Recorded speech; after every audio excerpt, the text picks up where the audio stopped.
ಪಾರ್ವತಮ್ಮವ್ರಿಗೆ first ಪಾರ್ವತಮ್ಮವ್ರಿಗೆ ಕೇಳ್ತೀನಿ, ಅವರು ತಪ್ಪು ತಿಳ್ಕೊಬಾರ್ದು ಅಂತ.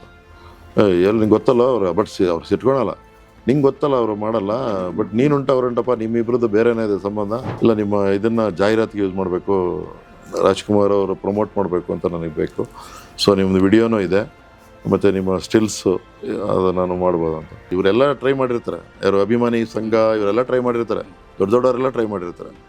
ಪಾರ್ವತಮ್ಮವರು ಅದೇನೋ ಸಿನಿಮಾ ಬೇರೆ ಇದು ಬೇರೆ, ಆ್ಯಕ್ಚುಲಿ ಫ್ಯಾಕ್ಟ್. ಪಾರ್ವತಮ್ಮನ ಬ್ಲೇಮ್ ಮಾಡಲ್ಲ. ನಾನು ಹೇಳ್ತೀನಿ ನಿಮಗೆ ಆಗಿಲ್ಲ ಅಂದರೆ ನನಗೆ ಹೆಂಗಾಗುತ್ತೆ. ಆಮೇಲೆ ನಾನು ಪಾರ್ವತಮ್ಮವ್ರ ವಿರುದ್ಧವಾಗಿ ಹೆಂಗೆ ಹೋಗಕ್ಕೆ ಸಾಧ್ಯ? ಸಿನಿಮಾದಲ್ಲಿ ಒಂದು ಸಿಗರೇಟ್ ಇದು ಮಾಡಲ್ಲ, ನೆಗೆಟಿವ್ ರೋಲ್ ಮಾಡಲ್ಲ. ಆಮೇಲೆ ಹೆಣ್ಣಿನ ಬಗ್ಗೆ ಒಂದು ಏನಾದ್ರು ಇದು ಬಂದರೆ ಹೃದಯ ಆಡುತ್ತೆ ಬಂದಾಗ ನೀವೇ ಬೇಡ ಅಂತೀರಾ, ಅಣ್ಣ ಅದೆಂಥ ಒಳ್ಳೆ ಸಿನಿಮಾ ಹಿಂಗೆಲ್ಲ ಮಾಡಿಸ್ತೀರಾ.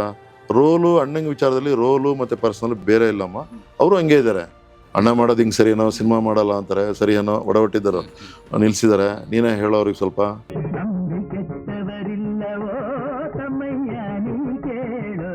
ಜೀವನಚಂದ್ರ ಬಂದು ದೊಡ್ಡ ಹಿಟ್ ಆಗಿರುತ್ತೆ. ಮೊದಲನೇ 4ನೇ ವಾರ 5ನೇ ವಾರ ಮಾನವನಾಗಿ ಹುಟ್ಟಿದ ಮೇಲೆ ಏನೇನ್ ಕಂಡಿ, ಸಾಯೋ ತನಕ ಸಂಸಾರದೊಳಗೆ ಗಂಡಗೊಂಡಿ.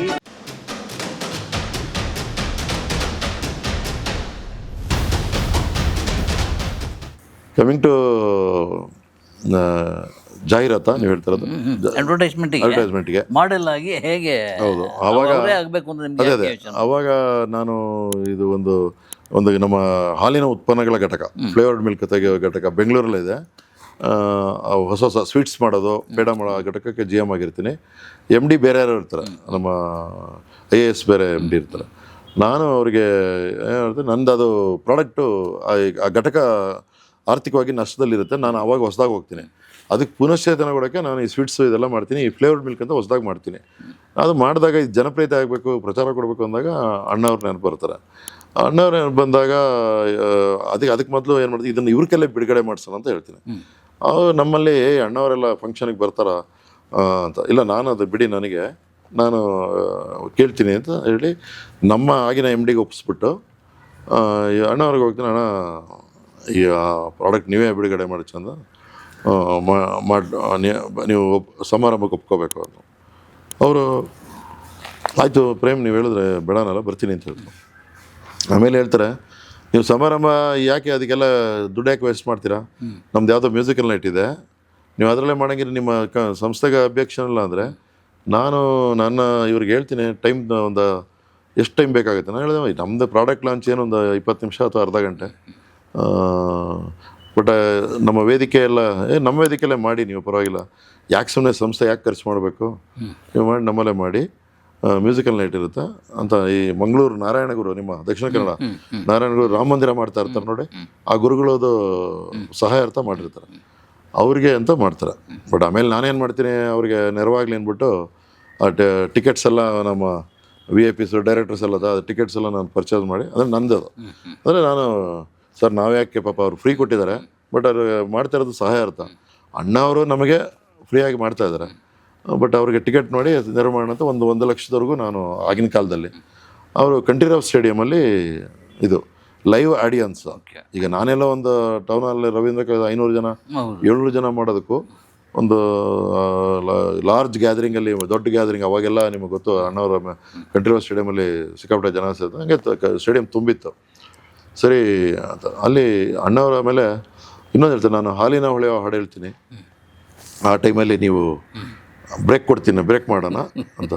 ಸರಿ ಅಂತ ಖುಷಿಯಾಗಿ ಭಗವಾನ್ ಹಿಂಗೆ ಮಾಡಿದ್ದು ನೋಡಿ, ಅದೆಲ್ಲ ಅವರೇ. ಆಮೇಲೆ ನನಗಿನ್ನೂ ಖುಷಿ ಆಗುತ್ತೆ, ಏಕಿಲ್ಲ ನಾವು ಹಾಡನ್ನ ನಿಲ್ಲಿಸಿ ಹೇಳಿ ಅಂತ ಹೇಳೋದು ಅಭಾಸ ಅಂದ್ಬಿಟ್ಟು ನಾನು ಮಾಡಲ್ಲ. ಸರಿ ಅಂಥೇಳಿ ನಮ್ಮವರು ಒಪ್ತಾರೆ. ಅಣ್ಣವರ ಹಾಡನ್ನು ಹೇಳಿ ಅದಕ್ಕೆ ನಿಲ್ಲಿಸಿ ಆಮೇಲೆ ಮಾತಾಡಿ ಆಮೇಲೆ ಅದು ವಿಡಿಯೋ ಮಾಡ್ಕೋತೀವಿ. ಆಮೇಲೆ ಅದನ್ನು ಮಾತಾಡಿ ತುಂಬ ಚೆನ್ನಾಗಿದೆ ನಂದಿನಿ ನೀವು ಕೂಡ ಅಂತ ಫ್ಲೇವರ್ಡ್ ಮಿಲ್ಕ್ ಅಂತ ಅದು ಆ್ಯಡ್ ಮಾಡೋಕ್ಕೆ. ಬಟ್ ಫಂಕ್ಷನ್ಗೆ ನಾನು ಕರೆದಿರೋದು, ಅವಾಗೆಲ್ಲ TV ಚಾನಲ್ಸ್ ಇಲ್ಲ ಯಾವುದೋ ಜಾಸ್ತಿ, ಬರೀ ನಾವು ಚಂದನ. ಆಮೇಲೆ ಪ್ರೆಸ್ಗೆಲ್ಲ ಅವ್ರ ಫೋಟೋ ಎಲ್ಲ ಹಾಕಿ ನಂದಿನಿ ಇದನ್ನು ಹಾಕಿ ಪ್ರಮೋಷನ್ ನಾನು ಪ್ರೆಸ್ಗೆ ಯೂಸ್ ಮಾಡ್ತಾ ಇರ್ತೀನಿ.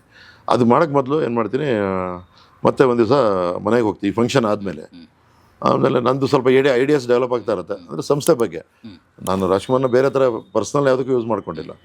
ಮನೆಗೆ ಕರೆದ್ರು ನಿಮಗೆ ಬಿಡುವಾದಾಗ ಬನ್ನಿ, ನಿಮ್ಗೆ ಅನುಕೂಲ ಆದರೆ ಬನ್ನಿ ಅಂತ. ಅದು ಅವ್ರಿಗೆ ಇಷ್ಟ, ಭಾಳ ಬಲವಂತ ಮಾಡಲ್ಲ, ಇದು ಮಾಡಲ್ಲ ಅಂತ.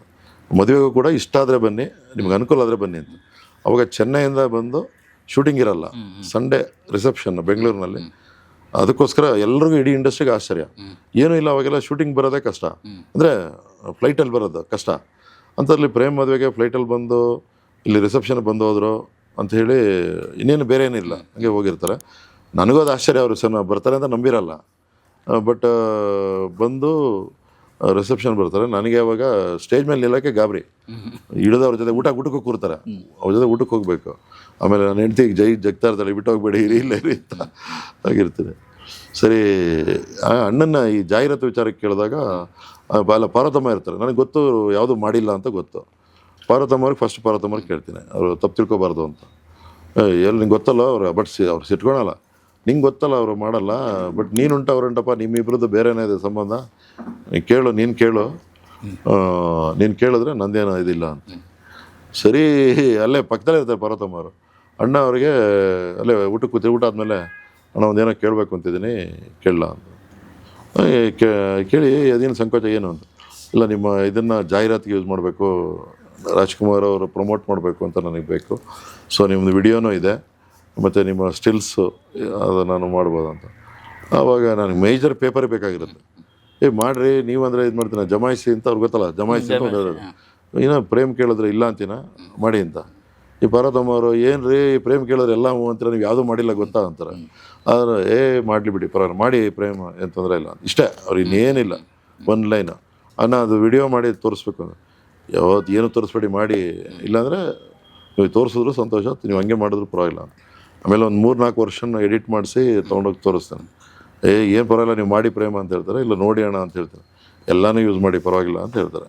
ಅವಾಗ ನಮ್ಮ ವಿ ಎನ್ ಸುಬ್ರಾವ್ದು ಒಂದು ಇದು ಬರ್ತಾ ಇರುತ್ತೆ, ಯಾವುದೋ ಒಂದು ಏನು ಕ್ಯಾಸೆಟ್ಗಳು ಬೆಳಿತಾರೆ ಅಂತ ಮಾಡಿದ. ಅವ್ರು ಬಂದು ಕೇಳಿರ್ತಾರೆ, ಅದನ್ನು ಕೊಡ್ತೀನಿ. ಆಮೇಲೆ ನಮ್ಮ ಚಂದನ ಇದ್ರಲ್ಲಿ ಮಾಡ್ತೀನಿ. ಆಮೇಲೆ ಬೇರೆ ಉದಯ ಸ್ಟಾರ್ಟ್ ಆದಾಗ ಅದಕ್ಕೂ ಅವಾಗ ಭಾಳ ಕಮ್ಮಿ ಕೊಡ್ತಾ ಇದ್ದಿದ್ದು ಮಾಡಿ. ಎಲ್ರಿಗೂ ಆಶ್ಚರ್ಯ, ರಾಜ್ಕುಮಾರ್ ಇದು ಮಾಡಿದ್ದಾರೆ ಅಂತ. ಆ ರೀತಿ ಫಸ್ಟ್ ಅವರು ಬರ್ತಾರೆ, ಅಣ್ಣ ಅವರು ಬರೋದು. ಅದು ಎಲ್ರಿಗೂ ಇದು ಫಸ್ಟ್ ಆ್ಯಂಡ್ ಲಾಸ್ಟ್. ಅದಾದ್ಮೇಲೆ ಬೇರೆ ಯಾವುದು ಮಾಡಿಲ್ಲ. ಪ್ರಿಂಟ್ ಮೀಡಿಯಾದಲ್ಲೂ ತುಂಬ ಯೂಸ್ ಮಾಡ್ತೀನಿ ಅದು. ಆಮೇಲೆ ಪುನೀತ್ ಈಗ ಜೀವನ್ ಚೈತ್ರಕ್ಕೆ ಬರೋಣ. ಜೀವನ್ ಚೈತ್ರ ಜೀವನ್ ಚೈತ್ರ ಅದು ಬೇರೆ ಇನ್ಸಿಡೆಂಟು. ಅದೇ ಅದು ಇಂಪಾರ್ಟೆಂಟ್ ಇದು. ಹೌದು, ಏನಂದರೆ ಯಾವುದೋ ಒಂದು ಇನಾಗ್ರೇಷನ್, ಅದು ಬಹುಶಃ ಅದು ತುಂಬ ಮಹತ್ವದ್ದು. ನಾನು ಜಾಸ್ತಿ ಅದು ಹೇಳ್ಕೊಂಡಿರಲಿಲ್ಲ, ಯಾಕಂದರೆ ಅದು ಯಾವ ಥರ ಭಾಳ ಕ್ಲಿಷ್ಟ ಇತ್ತು ಸಮಸ್ಯೆ. ಇದನ್ನು ಸ್ವಲ್ಪ ವಿವರವಾಗಿ ನೀವು ಅದನ್ನು ಕೇಳಬೇಕು. ಒಂದು ಅವರ ಈ ನಿಮಗೆ ಗೊತ್ತಿದೆ, ಅವ್ರು ಈಡಿಗರು, ಹೌದು, ಅವರ ಕುಲಕಸಬು ಲಿಕ್ಕರ್ ಇದು ಬರುತ್ತೆ. ಅವರ ಮನೆ, ನನಗೆ ಯಾರು ಅಂತ ಗೊತ್ತಿಲ್ಲ, ಅವರದು ಒಂದು ಫ್ಯಾಕ್ಟ್ರಿ ಒಂದು ಉದ್ಘಾಟನೆ ಸಮಯ ಬರುತ್ತೆ, ಲಿಕ್ಕರ್ ಫ್ಯಾಕ್ಟ್ರಿ. ಬಟ್ ಅದೇ ಟೈಮಲ್ಲಿ ಅದನ್ನ ಇನಾಗ್ರೇಷನ್ಗೆ ಮನೆಯವರು ಪಾರ್ವತಮ್ಮ ಅವರು ಮಾತಾಡಿ, ಬಿಕಾಸ್ ಅವರ ಸಂಬಂಧಿಕರು ಮತ್ತೆ ಅವ್ರ ಫೈನಾನ್ಷಿಯರ್ ಕೂಡ. ಅದು ನಮ್ಮ ಇವರ ಸಿನಿಮಾಗಳಿಗೆ ನಿಮ್ಗೆ ಗೊತ್ತಿದೆ, ಅವರು ಕೆಲವರು ಇಂಪಾರ್ಟೆಂಟ್ ಇರೋರು. ಅವ್ರು ನನಗೆ ಯಾರು ಅಂತ ಗೊತ್ತಿಲ್ಲ. ಅದಕ್ಕೆ ಮೊದಲು ಏನಾಗಿದೆ ಅಂದರೆ ಜೀವನ್ ಚೈತ್ರ ಬಂದಿದೆ. ಜೀವನ್ ಚೈತ್ರ ಬಂದು ದೊಡ್ಡ ಹಿಟ್ ಆಗಿರುತ್ತೆ. ಮೊದಲನೇ 4ನೇ ವಾರ 5ನೇ ವಾರ ಸ್ವಲ್ಪ ಲಂಕೇಶ್ ಅವರು ಕೆಲವು ವಿಚಾರದಲ್ಲಿ ಟೀಕೆ ಮಾಡಿದ್ರು, ಅದಕ್ಕೆ ಕವರ್ ಸ್ಟೋರಿ ಮಾಡಿರ್ತಾರೆ. ಆ ಕವರ್ ಸ್ಟೋರಿ ಲಂಕೇಶ್ ಪತ್ರಿಕೆಯಲ್ಲಿ ಹೊಗಳಿ ತೀರಾ ರಾಜ್ಕುಮಾರ್ ಅವರು ಇದ್ರ ಬಗ್ಗೆ ಒಂದು ಒಳ್ಳೆ ಒಂದು ಸಾಮಾಜಿಕ ಸಮಸ್ಯೆ ತಗೊಂಡು ಒಂದು ಒಳ್ಳೆ ಮೆಸೇಜ್ ಕೊಟ್ಟಿದ್ದಾರೆ ಅಂತ ಹೇಳಿ ಅದ್ರ ಬಗ್ಗೆ ಯಾರೋ ಇಂಟರ್ವ್ಯೂ ಮಾಡಿರ್ತಾರೆ, ಪಿಕ್ಚರ್ ಬಗ್ಗೆ ಅಣ್ಣವರು ಮಾತಾಡಿರ್ತಾರೆ. ಆಮೇಲೆ ಕವರ್ ಸ್ಟೋರಿ ಬಂದಿರುತ್ತೆ, ಹೆಡ್ಲೈನೇ ಚೆನ್ನಾಗಿದೆ ಅದು ರಾಜ್ಕುಮಾರ್ ಇದು ಅಂತ. ಅದು ರಿಲೀಸ್ ಆಗಿದೆ ಆ ವಾರ ನಾನು ಇಲ್ಲಿ ನನಗೆ ಒಂದು ಫೋನ್ ಬರುತ್ತೆ, ಅದು ಯಾರು ಅಂತ ಬೇಡ ಹೇಳಂಗಿಲ್ಲ, ಏಕೆ ದೊಡ್ಡವರೆಲ್ಲ ಟ್ರೈ ಮಾಡಿ. ಆಮೇಲೆ ಪೇಪರಲ್ಲಿ 2 ದಿವಸ ಮೊದಲು ಹಿಂದಿನ ದಿವಸ ಪೇಪರ್ ಆ್ಯಡ್ ಬಂದಿರುತ್ತೆ, ನಾಳೆ. ಆಮೇಲೆ ಮುಖ್ಯಮಂತ್ರಿ ಬಂಗಾರಪ್ಪ ಅಂತ ಕಾಣುತ್ತೆ, ಅಥವಾ ಅಲೆಕ್ಸಾಂಡರ್ ಚೀಫ್ ಸೆಕ್ರೆಟರಿ ಆಗಿದ್ದವರು, ಅವ್ರು ರಿಟೈರ್ ಆಗಿರ್ತಾರೋ ಏನೋ ಆಗಿರ್ತಾರೋ, ಅವರೆಲ್ಲ ಸೇರಿ ಮಾಡಿರೋದು ಸಂಸ್ಥೆ. ಬಂಗಾರಪ್ಪ ಅವ್ರ ಬ್ಯಾಂಕಿಂಗು ಇದೆ ಅದಕ್ಕೆ. ಆಮೇಲೆ ಮೇಯ್ನ್ ಇರೋದು ಒಬ್ಬರು ಇವರ ಬಂದು ಅವ್ರ ಮನೆ ತಗೊಂಡು ಪ್ರಜಾವಾಣಿಲಿ ಅಥವಾ ಪೇಪರಲ್ಲಿ ಎಲ್ಲ ಪೇಪರ್ಲು ಬಂದಿದೆ, ನಾಳೆ ಇದು ರಾಜ್ಕುಮಾರ್ ಉದ್ಘಾಟನೆ ನಾಳೆ 4 ಗಂಟೆಗೆ ಅಂತ. ನನಗೂ ಒಂದು ಇದಾಗುತ್ತೆ, ಅಣ್ಣ ಜೀವನ್ ಚೈತ್ರ ಬಂದಿದೆ, ಈ ಅಲ್ಲಿ ಫ್ಯಾಕ್ಟ್ರಿ ಮುಚ್ಚೋ ಇದು ಬಂದಿದೆ, ಇಲ್ಲಿ ಇವರೇ ಓಪನ್ ಮಾಡ್ತಾ ಇದಾರಲ್ಲ ಅಂತ ನಮಗೆ ತಳಮಳ ನನಗೂ ಆಗುತ್ತೆ. ಏನು ಮಾಡೋದು ಅಂತ ಗೊತ್ತಾಗಲ್ಲ. ಬಟ್ ಇದು ಗೊತ್ತು, ಅವ್ರ ಮನೆಯವರೇ ಯಾರೋ, ಅದು ಕುಲಕಸಬು, ಅದು ಏನೂ ಮಾಡೋಕ್ಕಾಗಲ್ಲ ಅಂತ. ಹಿಂದಿನ ದಿವಸ ರಾತ್ರಿ ಬೆಳಗ್ಗೆ ನನಗೆ ಫೋನ್ ಕಾಲ್ ಬರುತ್ತೆ ಅವರ ಬಳಗದಿಂದನೇ. ಅವರೆಲ್ಲ ಟ್ರೈ ಮಾಡಿರ್ತಾರೆ, ಹೇಳೋಕ್ಕಾಗಲ್ಲ, ಅವ್ರಿಗೆ ಹೇಳೋಕ್ಕಾಗಲ್ಲ, ಯಾಕೆಂದರೆ ಪಾರ್ವತಮ್ಮ ಅವರು ಸ್ಟ್ರಾಂಗ್ ಆಗಿದ್ದಾರೆ. ಅದಕ್ಕೆ ಹೇಳೋರು ಯಾರೂ ಇಲ್ಲ ಅಲ್ಲಿ. ನೀವು ಆಮೇಲೆ ಇವರೆಲ್ಲ ಟ್ರೈ ಮಾಡಿರ್ತಾರೆ, ಯಾರು ಅಭಿಮಾನಿ ಸಂಘ ಇವರೆಲ್ಲ ಟ್ರೈ ಮಾಡಿರ್ತಾರೆ, ದೊಡ್ಡವರೆಲ್ಲ ಟ್ರೈ ಮಾಡಿರ್ತಾರೆ. ಪಾರ್ವತಮ್ಮ ಅವರು ಅದೇನೋ ಸಿನಿಮಾ ಬೇರೆ ಇದು ಬೇರೆ. ಆ್ಯಕ್ಚುಲಿ ಫ್ಯಾಕ್ಟ್, ಪಾರ್ವತಮ್ಮನ ಬ್ಲೇಮ್ ಮಾಡಲ್ಲ, ಯಾಕೆಂದರೆ ಸಿನಿಮಾ ಬೇರೆ ಇದು ರೋಲ್ ಬೇರೆ. ಆಮೇಲೆ ನಮ್ಮ ಕುಲಸ ಕಸುಬು ಅವ್ರ ನೆಂಟರು ಸರಿ ಅಂತ ಹೇಳ್ಬಿಟ್ಟು ಇರ್ತಾರೆ. ಅವ್ರ ಮನೆಯವರು ಬೇರೆಯವರು ಯಾರು ಆರ್ಗ್ಯೂ ಮಾಡೋ ಟೈಮ್ ಇಲ್ಲ. ಅಭಿಮಾನಿಗಳು ಸ್ವಲ್ಪ ಮಾಡಿದ್ರು, ಅವ್ರಿಗೆ ಕ್ಲೋಸ್ ಆಗಿರೋ ಹೋಗಿ ಕೇಳಿದ್ರು ಪಾರ್ವತಮ್ಮ ನಥಿಂಗ್ ಡೂಯಿಂಗ್ ಅಂತೇಳಿ ಕಳಿಸಿರ್ತಾರೆ. ಇದು ಬೇರೆ ಅದು ಬೇರೆ, ಎರಡು ಮಿಕ್ಸ್ ಮಾಡಬೇಡಿ ಅಂತ. ಆಮೇಲೆ ಗೊತ್ತಲ್ಲ, ಪಾರ್ವತಮ್ಮ ಅವ್ರ ಮೀರಿ ಯಾರೂ ಹೋಗೋಕ್ಕಾಗಲ್ಲ. ಅಣ್ಣ ಅವ್ರಿಗೆ ಲಿಂಕ್ ಡೈರೆಕ್ಟ್ ರೀಚ್ ಆಗೋಕ್ಕೆ ಯಾರಿಗೂ ಆಗಿಲ್ಲ. ಸರಿ ಬೆಳಗ್ಗೆ ಫೋನ್ ಬರುತ್ತೆ ಆಪ್ತರಿಂದ, ಅವರ ಮನೆ ಆಪ್ತರಿಂದ, ಪ್ರೇಮ್ ನೀವೊಬ್ಬರೇ ಅಣ್ಣವ್ರಿಗೆ ಇದು ಏನಾರು ಮಾಡೋಕ್ಕೆ ಸಾಧ್ಯ ನಿಮ್ಮಿಂದ ಅಂತ. ನನಗೆ ಗೊತ್ತು, ಇದು ನನಗೂ ತಲೆಮಳ ಬೇಸರ ಇದೆ. ನಾನು ಹೇಳ್ತೀನಿ ನಿಮಗೆ ಆಗಿಲ್ಲ ಅಂದರೆ ನನಗೆ ಹೆಂಗಾಗುತ್ತೆ? ಆಮೇಲೆ ನಾನು ಪಾರ್ವತಮ್ಮ ಅವ್ರ ವಿರುದ್ಧವಾಗಿ ಹೆಂಗೆ ಹೋಗಕ್ಕೆ ಸಾಧ್ಯ? ಇಲ್ಲ ನೋಡಿ, ಇದು ಅಭಿಮಾನಿಗಳೆಲ್ಲ ತುಂಬ ಇದಾಗಿದ್ದಾರೆ ನೀವು. ಆಮೇಲೆ ಇವರು ಅಭಿಮಾನಿ ಅವರೇ ಇವ್ರು, ಬಟ್ ಇವ್ರ ಮನೆಯವರೇ. ಇವ್ರು ಹೆಂಗೆ ಹೇಳ್ತಾರೆ, ಆಯಿತು ಪ್ರಯತ್ನ ಮಾಡ್ತೀನಿ. 10 ಗಂಟೆಗೆ ಮೆಸೇಜ್ ಇದು, ಫೋನು ಮಾಡ್ತೀನಿ ನಾನು, ಇವತ್ತಿಂದ ಸಂಬಂಧ ಗೊತ್ತಿದ್ದು I am going against Parvathamma, against family. ಇದು ಸಂಬಂಧ ಕಡಿಯುತ್ತೆ ನಂದು. ಲಂಕೇಶ್ ಬದ್ರಿಗೆ ನಾನು ತಂದಿರ್ತೀನಿ ಮನೇಲಿ, ಅದನ್ನು ತಗೊಂಡು ಸೀದಾ ಫಸ್ಟು ರೂಟ್ ಚೇಂಜ್ ಮಾಡಲ್ಲ, ಲೈನ್ನ ಫಾಲೋ ಮಾಡ್ತೀನಿ. ಅಂದರೆ ಇದು ಪ್ರೊಸೀಜರ್ ಫಾಲೋ ಮಾಡು. ಫಸ್ಟು ಪಾರ್ವತಮ್ಮ ವಜ್ರೇಶ್ವರಿಗೆ ಹೋಗ್ತೀನಿ, 10:00 ಬಂದಿರ್ತಾರೆ. ಅಮ್ಮ 10:11 ಗಂಟೆ ಬಂದುಬಿಡ್ತಾರೆ. ಅವತ್ತು ಫಂಕ್ಷನ್ ಇದೆ ಅಂದ್ಬಿಟ್ಟು ಬೇಗನೆ ಬಂದಿರ್ತಾರೆ. ಫೋನ್ ಮಾಡ್ಕೊಂಡು ಹೋಗ್ತೀನಿ.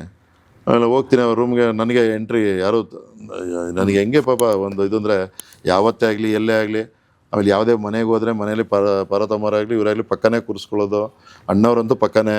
ನಾನ್ ವೆಜ್ ತಿಂದರು, ನಾನು ವೆಜಿಟೇರಿಯನ್. ನನಗಿದು ಅವ್ರು ಯಾವತ್ತೂ ತಿನ್ನುವಂಥ ಬಲವಂತ ಪಕ್ಕನೇ ಕೂರಿಸ್ಕೋತಾರೆ. ಬಟ್ ಹಾಕಕ್ಕೆ ಬರ್ತಾರಲ್ಲ ಊಟ ಬಡಿಸೋರು, ಅವ್ರಿಗೆ ಇದು ಮಾಡಬೇಡಿ, ಬಲವಂತ ಮಾಡಬೇಡಿ ಅಂಥೇಳಿ ವೆಜಿಟೇರಿಯನ್ನೇ ಕೊಡಿಸಿ ಕಳಿಸು. ಆ ಥರ ಒಂದು ಬಾಂಧವ್ಯ. ಸರಿ ವಜ್ರೇಶ್ವರಿಗೆ ಹೋಗ್ತೀನಿ, ತಕ್ಷಣ ಹೋಗ್ತೀನಿ. ಆಮೇಲೆ ನೋಡೋ ಎಲ್ಲ ಗಲಾಟೆ ಮಾಡ್ತಾ ಇದ್ದಾರೆ ಅಂತ ಇವರು ಅಭಿಮಾನಿಗಳು ವಿರೋಧ, ನೀನೇ ಹೇಳೋ ಅಂತ ನಂಗೆ ಸ್ವಲ್ಪ ನ್ಯಾಯ ಒಪ್ಪಿಸ್ತಾ ಇರ್ತಾರೆ. ಬೇರೆ ಇದೆಲ್ಲ ಪರ್ಸ್ನಲ್ ವಿಚಾರನೂ ಒಪ್ಪಿಸಿದ್ದಾರೆ. ನೋಡೋ ಪ್ರೇಮ್ ಹಿಂಗೆ ಇದು ಸರಿನೇನೋ, ಅಣ್ಣ ಮಾಡೋದು ಹಿಂಗೆ ಸರಿನೋ, ಸಿನಿಮಾ ಮಾಡಲ್ಲ ಅಂತಾರೆ, ಸರಿಯೇನೋ ಒಡವಟ್ಟಿದ್ದರು ನಿಲ್ಲಿಸಿದ್ದಾರೆ. ನೀನೇ ಹೇಳೋ ಅವ್ರಿಗೆ ಸ್ವಲ್ಪ. ಒಂದು ತಿಂಗಳಿಗೆ 3 ಲಕ್ಷ ಬಿಲ್ ಬರುತ್ತೆ. ಎಲ್ಲರ ಮನೆದು ಡೀಸಲ್ಲು, ದಿನಸಿ, ಬಟ್ಟೆ, ಎಲ್ಲರಿಗೂ ಒಂದೇ ಥರ ಬಟ್ಟೆ, ಇವೆಲ್ಲ ಆಗಿ ನನಗೆ ತಿಂಗಳಿಗೆ 2 ಲಕ್ಷ ರನ್ನಿಂಗ್ ಎಕ್ಸ್ಪೆಂಡಿಚರು. ಸಿನಿಮಾ ಮಾಡಲ್ಲ ಅಂದರೆ ಹೆಂಗೆ ಅಂತ ನನಗೆ ಹೇಳಿರ್ತಾರೆ ಪಾರ್ವತಮ್ಮ, ನೀನಾರು ಹೇಳೋ ಸ್ವಲ್ಪ ಅಣ್ಣಂಗೆ ಅಂತ. ಸರಿ ಇದನ್ನು ಹೇಳ್ತಾರೆ ಅಭಿಮಾನಿಗಳಿಗೆ, ಹೇಳ್ತಾರೆ ನೋಡೋದು. ಇಲ್ಲಮ್ಮ ನಾನು ಅದಕ್ಕೆ ಬಂದಿರೋದು. ಸರಿ ಇಲ್ಲಮ್ಮ, ಈ ಸಿನಿಮಾ ಬಂದು ಹಿಂಗಿದೆ. ಅಣ್ಣವರು ಸಿಗರೇಟು ಕೂಡ ಅವ್ರು ಸೇತಾರೋ ಬಿಡ್ತಾರೋ, ಸಿನಿಮಾದಲ್ಲಿ ಒಂದು ಸಿಗರೇಟ್ ಇದು ಮಾಡಲ್ಲ, ನೆಗೆಟಿವ್ ರೋಲ್ ಮಾಡಲ್ಲ. ಆಮೇಲೆ ಹೆಣ್ಣಿನ ಬಗ್ಗೆ ಒಂದು ಏನಾದ್ರು ಇದು ಬಂದರೆ ಹೃದಯ ಆಡತ್ತು ಬಂದಾಗ ನೀವೇ ಬೇಡ ಅಂತೀರಾ. ಅಣ್ಣ ಅದೆಂಥ ಒಳ್ಳೆ ಸಿನಿಮಾ ಹಿಂಗೆಲ್ಲ ಮಾಡಿಸ್ತೀರಾ. ರೋಲು ಅಣ್ಣಂಗೆ ವಿಚಾರದಲ್ಲಿ ರೋಲು ಮತ್ತು ಪರ್ಸನಲ್ ಬೇರೆ ಇಲ್ಲಮ್ಮ. ಅವರು ಹಂಗೆ ಇದ್ದಾರೆ, ಶಾಂತ ಜೀವನ. ಮತ್ತು ಒಂದು ಎಲ್ಲರಿಗೂ ಹೇಳೋದು ಅದೇ ಥರ ಹೇಳೋದು, ಹಂಗೆ ನಡ್ಕೊತಾ ಇದ್ದಾರೆ. ಜೀವನ ಚೈತ್ರಲ್ಲೂ ನಿಮಗೆ ಗೊತ್ತು ಕತೆ ಅಂತ. ನೀನು ಇದಕ್ಕೆ ಮಧ್ಯೆ ಬರಬೇಡ, ನಿಂಗೆ ಗೊತ್ತಿಲ್ಲ, ಸುಮ್ಮನೆ ಇರೋ, ಇದು ಬೇರೆ, ನೀನು ಇದಕ್ಕೆಲ್ಲ ನೀನು ಬೇಡ ಅಂತ ಹೇಳ್ಬೇಡ ಅಂತ ಅವ್ರು ಅನ್ಕೊಳ್ಳೋದು ನನ್ನ ಹತ್ರ ಅಂತ. ಆಮೇಲೆ ನಾನು ಸರಿ ಅಮ್ಮ ನೋಡಿ, ನನ್ನಿದು ಇಷ್ಟು ಅಂತ ಹೇಳ್ಬಿಟ್ಟು ನಾನು ಅಣ್ಣನ ಭೇಟಿ ಮಾಡ್ತೀನಿ ಅಂತ ಹೇಳಿಲ್ಲ. ಬಟ್ ನನಗಂತೂ ಇಷ್ಟ ಇಲ್ಲ ಅಂತ ಹೇಳಿ, ಇಲ್ಲ ನೀನು ಸುಮ್ಮನೆ ಇರು, ನಿಂಗೆ ಗೊತ್ತಿಲ್ಲ, ಸುಮ್ಮನೆ ಇರು ಅಂತ ಹೇಳ್ಬಿಟ್ಟು ಮೈಲ್ಡಾಗೆ ಮಾತುಕತೆ ಆಗುತ್ತೆ. ಸರಿ ಆಯ್ತು ಬರ್ತೀನಿ ಅಂತ ಬರ್ತೀನಿ. ಸೀದಾ ಗೊತ್ತು, ಈಗ ಮನೆಯಲ್ಲಿ ಹೋದ್ರೆ ಈಗ ಗೊತ್ತು. ಬಟ್ ನಾನು ಇವತ್ತಿಂದ ಸಂಬಂಧ ಕಟ್. ಪಾರ್ವತಮ್ಮ ನನಗೆ ಬೈತಾರೆ, ಬೈತಾರೆ ಎಲ್ಲ ಅಂತ ಗೊತ್ತು ನನಗೆ ಅಂತ ಆಗಿದೆ. ಆಮೇಲೆ ಅಲ್ಲೇ ಇಲ್ಲ ಮನೇಲಿಲ್ಲ, ವರದಣ್ಣ ಮನೇಲಿದ್ದಾರೆ ಅಂತಾರೆ. ಈಗ 12:45 1 ಗಂಟೆ ಇದೆಲ್ಲ ಆಗೋದಕ್ಕೆ 11:30 12. ಅಲ್ಲಿಂದ ಮೆಜೆಸ್ಟಿಕ್ಕಿಂದ ವಜ್ರೇಶ್ವರಿಂದ ಅಲ್ಲಿಗೆ ಹೋಗ್ತೀನಿ. ಅಮ್ಮ ಅಲ್ಲಿ ಅಣ್ಣ ಅಲ್ಲಿಲ್ಲ, ಇಲ್ಲಿದ್ದಾರೆ ಅಂತಾರೆ. ವರದಣ್ಣ ಮನೆ ಹೋಗ್ತೀನಿ. ವರದಣ್ಣ ಅವರು ಬನ್ನಿ ಅಂತ ಹೇಳ್ಬಿಟ್ಟು ಆಮೇಲೆ ಊಟಕ್ಕೆ ಕರೀತಾರೆ. ಊಟಕ್ಕೆ ಕೂತಿರ್ತಾರೆ. ಇಲ್ಲ ಊಟ ಆಗಿದೆ ಅಂತ ಸುಳ್ಳು ಹೇಳ್ತೀನಿ. ಆಮೇಲೆ ಇಬ್ಬರು ಅಣ್ಣ ತಮ್ಮ ಇಬ್ಬರು ಕೈ ತೊಗೊಂಡು ಬರ್ತಾರೆ. ಆ್ಯಕ್ಚುಲಿ ನಡೆದಿರೋ ಕೆಟ್ಟರೆ, ಅಣ್ಣ ನಾನು ಸೀರಿಯಸ್ ಆಗಿ, ಅಣ್ಣ ಏನೋ ಒಂದು ಅರ್ಜೆಂಟ್ ವಿಚಾರ ಆಯಿತು. ಅಷ್ಟಲಾಗಲೇ 2 ಸರಿ ಫೋನ್ ಇರುತ್ತೆ, ಫಂಕ್ಷನ್ಗೆ ಹೋಗಬೇಕು ಅಣ್ಣ ಬೇಗ ಬರಲಿ ಮನೆಗೆ ಅಂತ. 1:30 ಅವಾಗ ಟೈಮು. ನಾನು ಲಂಕೇಶ್ ಪತ್ರಿಕೆ ಇಟ್ಕೊಂಡಿರ್ತೀನಿ. ಆಮೇಲೆ ಅದಕ್ಕಿಂತ ಮೊದಲು, ಅಣ್ಣ ಇವತ್ತಿಂದ ನನ್ನ ನಿಮ್ಮ ಸಂಬಂಧ ನಾನು ಕಟ್ ಮಾಡ್ಕೊಳಕ್ಕೆ ತಯಾರಾಗಿದ್ದೀನಿ. ನನಗೆ ಸಂಬಂಧ, ನಾನು ನಿಮ್ಮ ಮನೆಗೆ ನಾನು ಬರಲ್ಲ, ನಿಮ್ಮ ಹತ್ರನೂ ಬರಲ್ಲ. ಆದರೆ ಇದಕ್ಕೆ ಒಂದು ಕಾರಣ ಇದೆ ಅಣ್ಣ.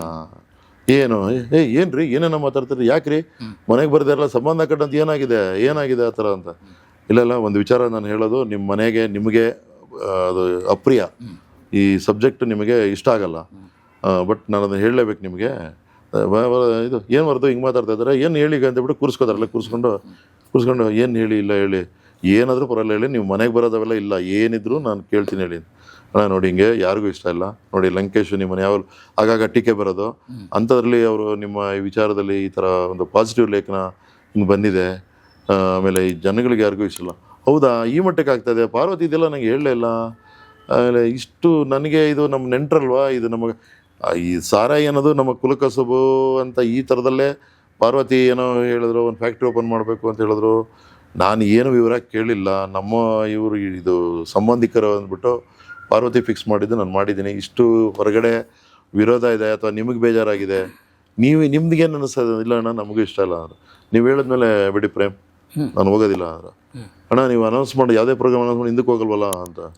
ಇಲ್ಲ ನಾನು ಹೋಗಲ್ಲ,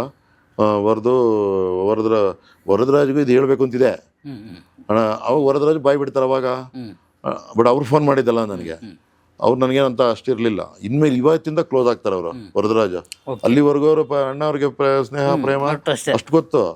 ಇವತ್ತು ಅವರು ಇವನು ಇಷ್ಟು ನೇರವಾಗಿ ಮಾತಾಡಿದ್ದಾನೆ, ಹಿಂಗೆ ಹೇಳ್ತಾ ಇದ್ದಾನೆ, ಸಂಬಂಧ ಕಟ್ ಮಾಡಕ್ಕೆ ಬಿಟ್ಕೊಂಡು ಬಂದಿದ್ದಾನೆ ಅವನು ಅಂತ ಹೇಳಿ ಅವರು ನೋಡ್ತಾ ಇದ್ದಾರೆ. ಏನು ಬರ್ದು ನೀನು ಹೇಳಿಲ್ವಲ್ಲ ಅಂದಾಗ, ಅಣ್ಣ ಅವರ ಅಕ್ಕ ಫಿಕ್ಸ್ ಮಾಡಿದಾಗ ನಾನು ಹೆಂಗಣ್ಣ ಹೇಳಲಿ, ಬಟ್ ಅವ್ರು ಹೇಳೋದು ಕರೆಕ್ಟು, ಬಟ್ ನನ್ನ ಅಕ್ಕನ ವಿರುದ್ಧ ನಾನು ಹೋಗೋಕ್ಕಾಗಲ್ಲ, ನಾನು ಹೆಂಗೆ ಹೋಗಲಿ, ಬಟ್ ಅವ್ರು ಹೇಳೋದು ಅರ್ಥ ಇದೆ, ಬರ್ದು ನೀನು ಹೇಳ್ಬಿಡು ಅವ್ರಿಗೆ ಫೋನ್ ಮಾಡಿಬಿಡು, ನಾನು ಹೋಗಲ್ಲ ಅಂತ ಹೇಳ್ಬಿಡು ಅಂತ ಒಂದು ಮಾತು ಹೇಳ್ತಾರೆ. ನಿಮ್ಗೆ ಯಾಕೆ ಕಷ್ಟ, ಅಮ್ಮಂಗೆ ಪರತಿ ಗೊತ್ತಾಗತ್ತೆ ಅಂತನ. ನಾನು ಇದು ಬರೆದು ನೀನು ಯಾರಿಗೂ ಹೇಳ್ಬೇಡ, ಪ್ರೇಮ್ ಹೇಳಿದ್ರು ಅಂತ ಹೇಳಬೇಡ, ಯಾರಿಗೂ ಹೇಳಬೇಡ, ನಾವು ಯಾರಿಗೂ ಹೇಳೋದಿಲ್ಲ, ನಾನು ಪಾರ್ವತಿಗೆ ಹೋಗಲ್ಲ ಅಂತ ಹೇಳ್ತೀನಿ. ಅದು ಯಾಕೆ ಏನು ಅಂತ ನೀವು ನಮಗೆ ಬಿಟ್ಬಿಡಿ. ನೀವು ಅವತ್ತು ಹೇಳ್ದೆ ಹೋಗಿದ್ರೆ ಪ್ರೇಮ್ ಅಣ್ಣವರ ಇದರಲ್ಲಿ ಇದೊಂದು ಕಪ್ಪು ಚುಕ್ಕೆ ಆಗಿರೋದು. ಏನಾಯ್ತು, ರಾಜ್ಕುಮಾರ್ ಅವರು ಕಾಡಿಗೆ ಹೋಗ್ತಾರಲ್ಲ ವೀರಪ್ಪನ ಅಪಹರಣ ಆದಾಗ,